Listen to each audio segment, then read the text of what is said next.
Obviously, everyone's had a lot of time here through this whole pandemic to kind of look at what we did well and the areas we needed improvement. And I think obviously our coaches, they spent a ton of time throughout this thing, and they know exactly how they want our team to play, and we're seeing that now, and it's nice to have a little time to implement it.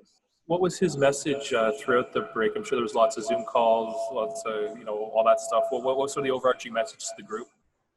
The overarching message throughout that was kind of win the weight, and there was so much uncertainty, and nobody knew if we were going to end up being able to play again or what was happening. But I think us as a team, we did a really good job at. Everyone stayed in shape and stayed ready to go for whatever happened. And now we're seeing it's all coming together. So we're getting more technical now. We worked on a couple little things, improvement areas for individuals, but it was mostly just being a professional and taking care of the body and making sure you're ready to go for when this does happen. I think that's huge. And you talk about the things that are positive coming out of the pause is everyone was able to get healthy.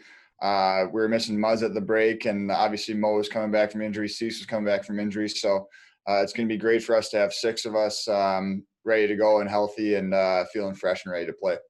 All right, Justin, where do you think the team can improve defensively overall as a group?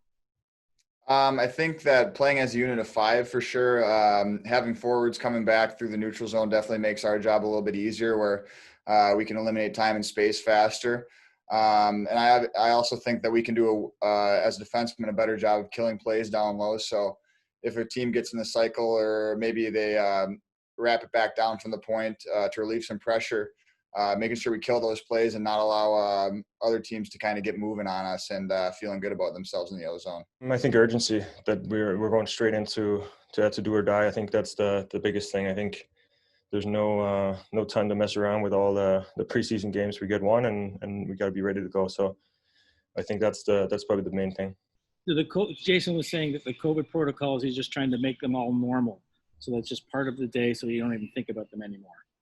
Like wearing masks and getting tested. Yeah, I don't know if that's normal, but it's something we have to deal with, and we're all in this together. I think we want to try to give ourselves the best chance of winning. I think small precautions like that is going to be a part of it, and something we just have to deal with as a team and just help each other out. So putting a Q-tip up in the nose every day is not so fun, but I think it's the best thing we can do, and obviously a big responsibility to try to keep each other safe. I mean, I feel pretty good out there. I think, like I said before, phase 2, I think helped a lot of guys feel better. I mean, we were only 5 guys out there for the beginning of phase 2, so that got a lot of conditioning going there and a lot of skates. So I think we're feeling pretty good out there. Willie, what stands out about a Sheldon Keefe camp? Yeah, I think it's run really efficiently. I mean, we're getting a lot of work done in the little time that we have, and we've gone through a lot of things just in the first 2 days, and I mean, we're getting scrimmages going and stuff. I mean, obviously that's really important with the little amount of games we get to play before the actual playing starts. In this circumstance here, we've got to get our special teams going right away. And we also need to get as many game reps as possible. And I think the work that we've done in phase 2, having so many players here and putting in the work that they have, and the feedback or the input that they've allowed the coaching staff to have in the work, even though it was a voluntary phase, we've really been able to push and get a lot of work done in that phase that has allowed us to really be, in my opinion, ahead of where we thought we might be at this stage. So we're able to try different things and do different things and have greater volume of work. And special teams is something that we were able to move up, and we're happy to do so because it is very important. Kyle said the other day on the conference call that he kind of liked the idea of a smaller camp with only one exhibition game, like a chance to really work on development skills and one-on-ones, and nobody gets lost. The people that you need to keep your eyes on will be right there in front of you the whole time. What's your take on having a smaller, focused camp like this? Yeah, I like it. I mean, I think in a perfect world, you probably want it to be a little bit bigger so you could do a little bit more with the 2 practices that we've liked to have. At this point, we've elected to have 2 different groups, and the numbers get a little bit light, in particular with defensemen.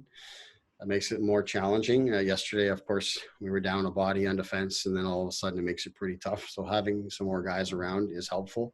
But yeah, I think you get a truer sense of what you have, and the caliber of play is a lot greater when the group is smaller. And it, of course, makes a lot of sense at this stage, given we don't have much time to get our team up and ready and prepared to play in a playoff environment. So, having the small numbers is good.